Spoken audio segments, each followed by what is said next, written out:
On dédie ce récap à l'acteur Gaspard Ulliel qui est décédé suite à un accident de ski à l'âge de 37 ans. Toutes nos condoléances à la famille et à ses proches. Repose en paix. Captain Sam, can you hear me? Bonjour à tous, j'espère que vous allez bien. On se retrouve aujourd'hui pour le 11e récap et cette semaine, on fait le point. Dans le précédent récap, je vous ai annoncé que je travaillais sur un concept dédié aux comics.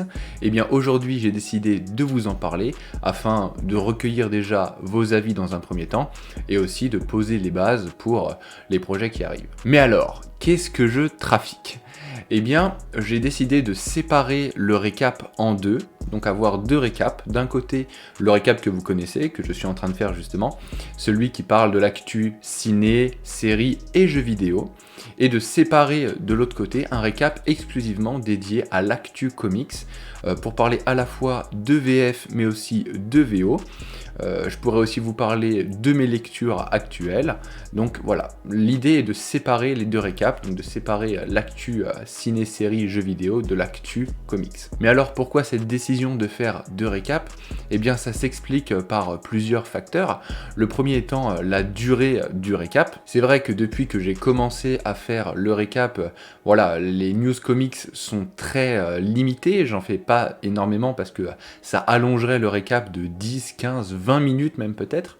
Donc voilà, j'essaye de condenser tout ça et au final je me retrouve tout le temps à devoir essayer de rusher chaque news, que ce soit pour l'actu ciné, série, jeux vidéo ou que ce soit même pour les comics. Quand je veux faire un petit point box-office, voilà, ça prend énormément de temps. Et voilà, si je voulais faire un récap de tout sans rusher aucune news afin de bien les développer, je serais aux alentours de 1 heure, voire peut-être un peu plus pour toutes les news. Donc voilà, la décision elle vient tout d'abord de la durée pour que le récap ne soit pas trop long et aussi parce que voilà, certaines personnes ne s'intéressent pas forcément aux comics, d'autres s'intéressent uniquement aux comics et l'actu ciné-série, c'est pas ce qui les passionne. Donc devoir chercher dans la vidéo le moment qui les intéresse, je me suis dit que c'était mieux de dissocier, que chacun ait son récap. Et pour ceux où les deux sujets sont intéressants, bah, vous pouvez regarder les deux récaps, vous aurez 2 fois plus de contenu. Petit récapitulatif de comment tout ça va prendre forme dans les semaines à venir. D'un côté, vous aurez toujours le récap que vous connaissez tous, qui sortira comme d'habitude le mercredi à 14h, et qui s'articulera autour de l'actualité ciné, série, jeux vidéo. Chaque semaine, il y aura la fun fact en rapport avec le cinéma, les séries ou le jeu vidéo, et on pourra discuter de ce qu'on a vu récemment, et même de ce qu'on a geeké récemment. Et de l'autre côté, il y aura le récap comics qui s'articulera autour de l'actu comics VF mais aussi VO. Voilà, vous aurez toujours la fun fact qui concernera cette fois-ci les comics, donc un petit peu comme la comics fact qu'on avait sur Instagram, et on pourra parler de mes dernières lectures, et même je pourrais peut-être vous conseiller. On a assez traîné, on va passer directement aux news de la semaine.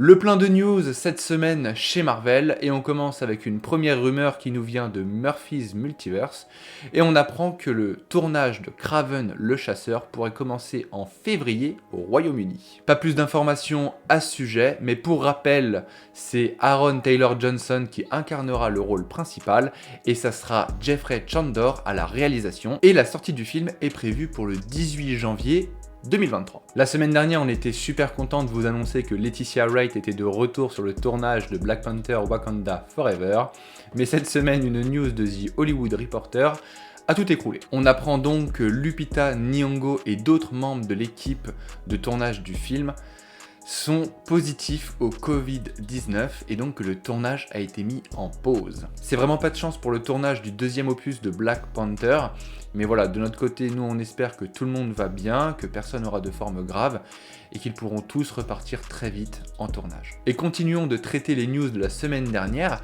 et plus particulièrement celle de Big Screen Leaks, qui nous annonçait que Ben Affleck était en discussion pour potentiellement reprendre son rôle de Daredevil pour le film Doctor Strange in the Multiverse of Madness. Eh bien on a eu des news, et cette fois-ci ça nous vient de My Time to Shine Hello, qui aurait entendu dire que Ben Affleck aurait refusé de revenir pour le film Doctor Strange in the Multiverse of Madness, mais qu'il aurait laissé une porte ouverte pour un projet Secret Wars. Alors voilà, Des deux côtés, hein, ça restait des rumeurs, et ça paraît quand même étonnant que Ben Affleck laisserait une porte ouverte pour un projet Secret Wars, sachant qu'il a déclaré ne plus être intéressé par les grosses IP.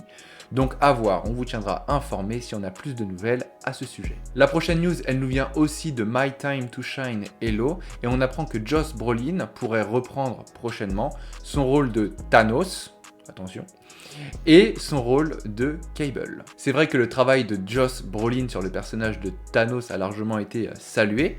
Son travail sur Cable un petit peu moins au vu de la visibilité du personnage, même s'il a fait un excellent travail. Donc ça ferait sens que Marvel Studios soit intéressé par amener l'acteur dans son écurie pour un nouveau projet, surtout qu'avec l'ouverture du multiverse, vu avec Loki et Spider-Man No Way Home, ça pourrait faciliter une apparition soit de Thanos, soit de Cable. Incapable de sortir un film dans les temps, mais ça veut faire des trilogies? Bah bravo Sony! Vous l'avez compris, on parle bien évidemment de Morbius, puisque la nouvelle news, qui est une rumeur, nous vient encore une fois de My Time to Shine Hello, et on apprend que Jared Leto aurait signé pour une trilogie sur Morbius, ainsi que plusieurs caméos sur d'autres projets. Bien évidemment, il s'agit d'une rumeur, et même si elle est vraie, un contrat ne veut pas forcément dire qu'une trilogie verra le jour, il peut être rompu pour X ou Y raison. En attendant, c'est vrai que rien qu'avec les trailers, Jared Leto en Morbius a l'air vraiment parfait. Maintenant Sony, il serait temps d'arrêter de reporter Morbius pour que l'on puisse en juger sur l'intégralité du film. La dernière news Marvel, elle nous vient encore une fois de My Time to Shine Hello, et on apprend que Zazie Beetz pourrait être de retour dans le rôle de Domino prochainement. Donc cette news, elle fait bien évidemment écho à la news de Josh Brolin et du retour potentiel de Cable. On peut imaginer donc que lorsque Deadpool 3 arrivera au sein du MCU, il pourrait être accompagné de ses amis Cable et Domino. Cette semaine chez DC, on continue la promotion de The Batman à fond, puisqu'on a eu de nouvelles images du film. On a même eu le thème principal de The Batman composé par Michael Giacchino. Personnellement, moi, je ne préfère pas l'écouter avant d'avoir vu le film.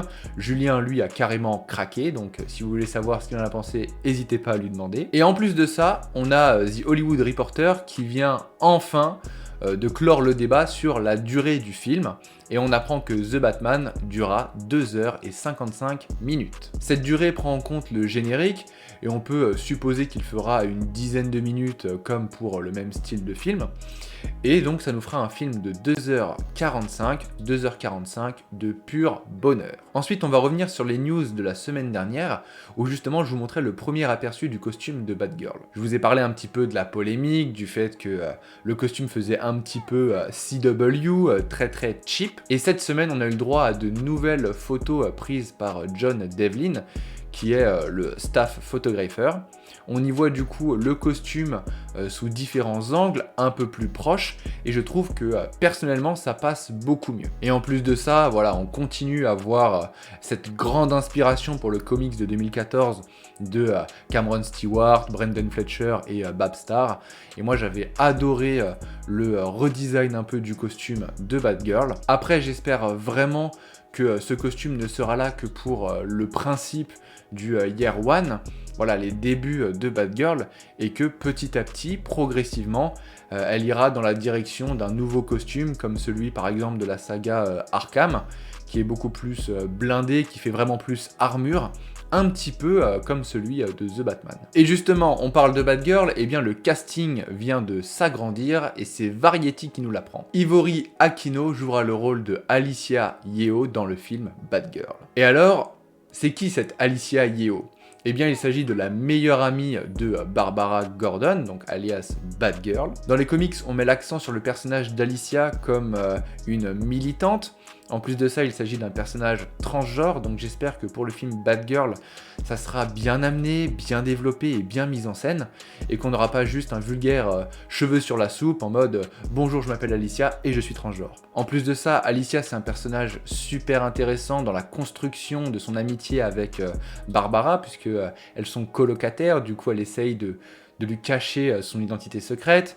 Puis elle va avoir une espèce de romance avec le frère de Barbara qui va la conduire dans un meeting du Joker où elle va se rendre compte qu'il n'est pas très net. Bref, un super personnage, et moi j'ai hâte de le voir dans ce film. Chez Star Wars, cette semaine, on a encore parlé beaucoup de jeux vidéo, mais en même temps, c'est parce qu'il y en a une pelletée qui sont en préparation ou qui arrivent bientôt. Mais vous inquiétez pas, il y a quand même une petite news qui parle d'une petite série très sympathique sur Ahsoka qui arrive bientôt. J'espère que vous avez vu le trailer de gameplay déposé par Warner Bros. Game sur le jeu Lego Star Wars, la saga Skywalker, qui dure un peu plus de 6 minutes, mais qui est un régal, un pur plaisir. Je vais pas m'étendre sur le sujet parce qu'il y aura peut-être une vidéo dédiée sur ce trailer, mais en attendant, Julien et moi, on est très impatients de pouvoir mettre la main sur ce jeu. Ensuite, ça faisait longtemps qu'on n'avait pas eu ce type de news, hein. Et on remercie qui ? On remercie The Hollywood Reporter qui nous apprend que Mary Elizabeth Winstead rejoint la série Ahsoka pour un rôle, vous l'avez deviné, encore inconnu. Et donc voilà, on n'a pas plus d'informations, on peut juste un petit peu théoriser sur le personnage qu'elle interpréterait. Nous, on mise sur Asajj Ventress, et en fait on espère fort que ça sera ce personnage. On vous laisse nous dire dans les commentaires quel personnage vous pensez qu'elle interprétera, et on passe à la news suivante.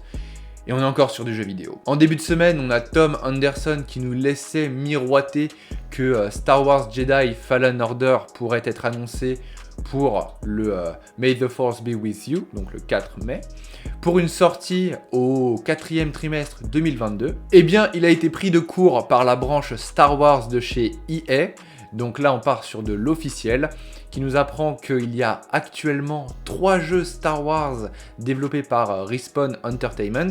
Donc on a un jeu de tir à la première personne, on a un jeu de stratégie et on a Star Wars Jedi Fallen Order 2. Et voilà, on a l'officialisation de Star Wars Jedi Fallen Order 2. Maintenant on peut se poser la question de quand est-ce qu'il sortira.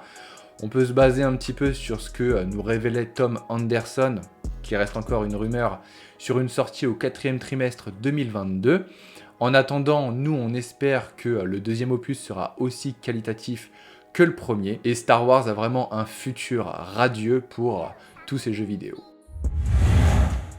La semaine dernière, vous ne l'avez pas eu, mais cette semaine, il revient fort, et en fait, j'attendais uniquement que Spider-Man No Way Home dépasse les films avec lesquels il était en course. Ceci étant fait, on fait le point. Au box-office domestique, donc on parle uniquement aux États-Unis, Spider-Man No Way Home est à 720,9 millions et il a donc dépassé Black Panther. Maintenant, la question qu'on se pose, c'est est-ce qu'il peut aller chercher Avatar avec ses 760,5 millions?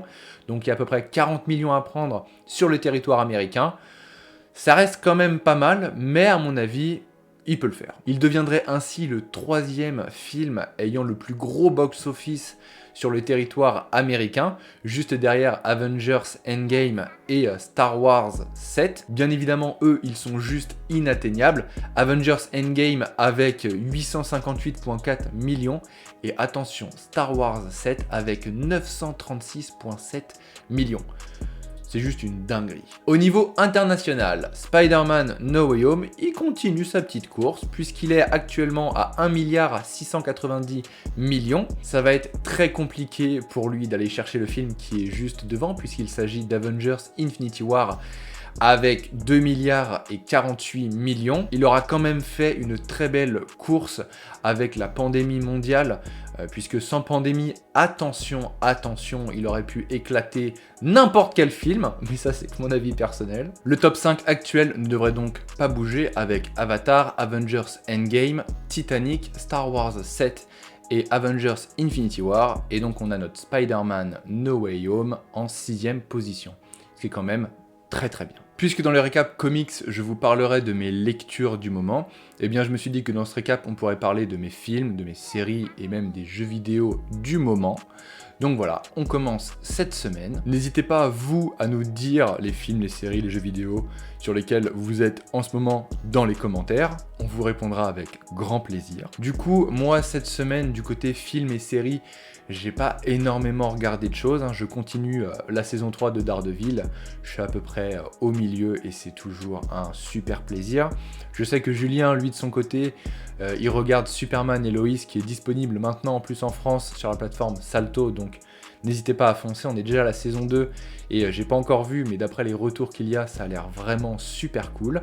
Je sais aussi qu'il a regardé un petit peu Batman vs Superman, mais bon, ça c'est la classique, du coup, c'est normal. Sinon, de son côté, Julien, il regarde et il suit attentivement la série Boba Fett, et on vous fera d'ailleurs notre avis à la fin de la série. Et pour finir, côté jeux vidéo, Julien et moi-même, on est en train de faire Horizon Zero Dawn, qui est une superbe perle. On vous invite à le faire si vous ne l'avez toujours pas fait. Voilà, c'est fini pour ce récap. J'espère que ça vous aura plu. Comme d'hab, si vous avez aimé, n'hésitez pas à liker, à partager autour de vous. N'hésitez pas à nous suivre sur nos réseaux, Insta, Twitter, Facebook. Tout est dans la description. Moi, sinon, je vous dis à la semaine prochaine, même heure. Et je vais pas changer mon slogan de propagande. Lisez des comics. Ah non, pas la figurine!